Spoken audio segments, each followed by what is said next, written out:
Hello students, in this lecture video I'll be discussing about biomechanics and sports. So according to the revised syllabus, this 8.4 topic, that is friction and sports, is deleted. So we'll be covering these three topics in this lecture video. Now, what is biomechanics? It means that we understand the field of physics. Mechanics is a field of physics that understands forces. So how we relate it to the sports person's life. So study and analysis of human movement and patterns. That is biomechanics. Now, why do we need in sports? To assist the improvement of technique. So suppose for a javelin throw, we have to understand that at which angle the force will be maximum and at which angle the athlete should point. So the knowledge about physics is necessary. Then helps in improving the equipment, means different equipments need different type of designing. So if we know the forces and the physics behind it, it can be shaped in a better way.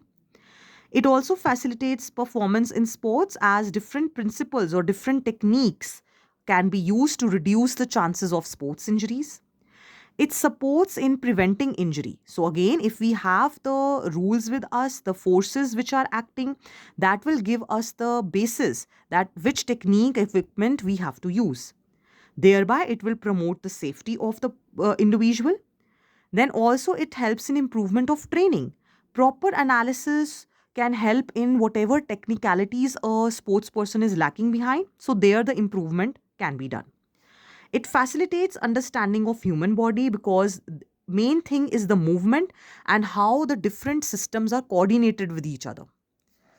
Then it also assists in improving teaching and learning process. So when we know different types of techniques, when we know the different types of forces which are acting, that not only improves the performance of sports person but also reduces the risk of injury.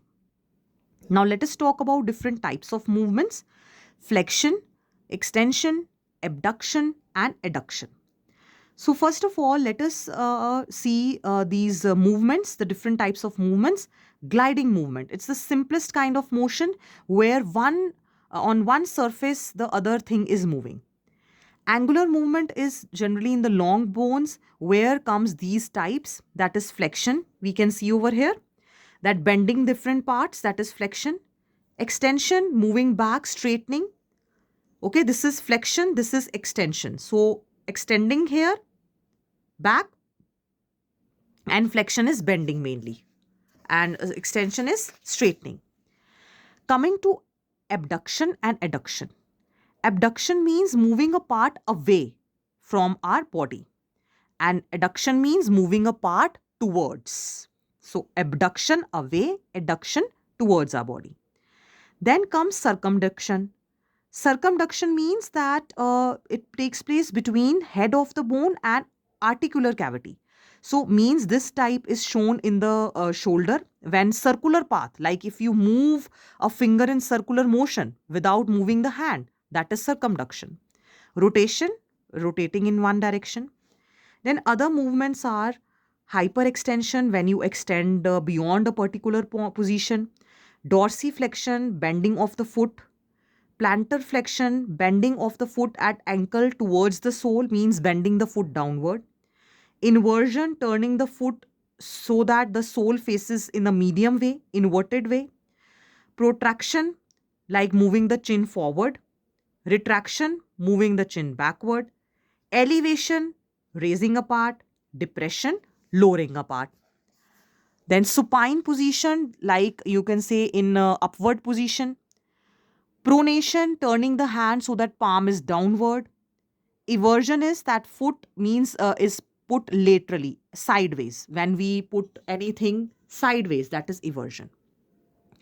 Now let us understand different laws of motion given by Newton and how it is applied in sports. First is law of inertia, which states if any body is in rest, it will remain in rest. If it is in motion, it will remain in motion unless it is you can say affected by external force. Like this is stationary ball, it will remain stationary. When the athlete will kick it, then only it will move. Moving ball will keep on moving until and unless some other athlete takes this ball. Next is law of acceleration, which means change in the acceleration of any object is directly proportional to force and inversely proportional to the mass. So, like if any baseball player hits a ball with double force, rate at which it will move, accelerate, will be doubled. Law of reaction. Every action has equal and opposite reaction. Like in swimming, pushing backwards, pushing the water backwards, and the swimmer is moving forward. Walking, we are pushing backward our feet and we are moving forward. Shooting, we are firing the pistol in backward direction, but the pistol jerks it at the backward direction, but the thing moves. That is the you can say bullet moves forward. Dribbling in basketball, again dribbling exerting the force down and it is moving up with equal force. Similarly, high jump also, that the jumper jumps off and then comes down.